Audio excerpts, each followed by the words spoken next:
Hello दोस्तों, हमारे YouTube में आप लोग का स्वागत है। मैं सुमन निषाद आप सबके बीच में बहुत ही सुंदर एक मज़ेदार पहरवा गीत आप लोग सुने और कमेंट में ज़रूर बताएं कैसा लगा।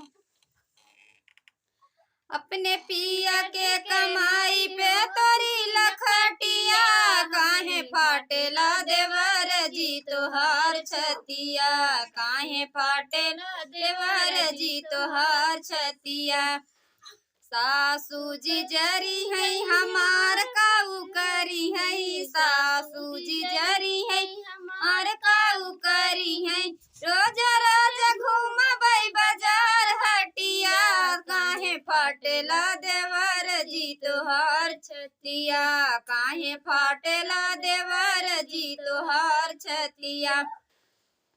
अपने पिया के कमाई पे तोरी लखटिया, काहे फाटेला देवर जी तोहार छतिया, काहे फाटेला देवर जी तोहार छतिया।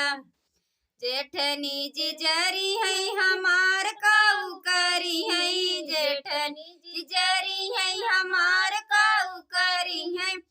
रोज रोज घूमबै बाजार हटिया, काहे फाटेला देवर जी तोहार छतिया, काहे फाटेला देवर जी तोहार छतिया।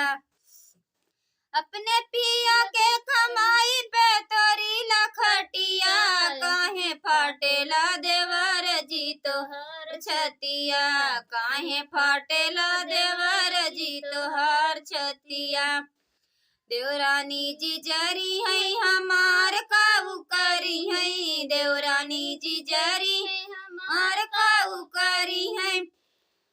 अपने पिया के रोज रोज घूमबै बाजार हटिया, घूमबै बाजार हटिया, काहे फाटेला देवर जी तोहार छतिया, काहे फाटेला देवर जी तोहार छतिया। अपने पिया के कमाई पे तोरी लखटिया, काहे फाटेला देवर जी तोहार छतिया, काहे फाटेला देवर जी तोहार छतिया। ननदी जी जरी है हमार काऊ करी है, ननदी जी जरी हमार काऊ करी है। रोज रोज घूमबै बाजार हटिया, काहे फाटेला देवर जी तोहार छतिया, काहे फाटेला देवर जी तोहार छतिया।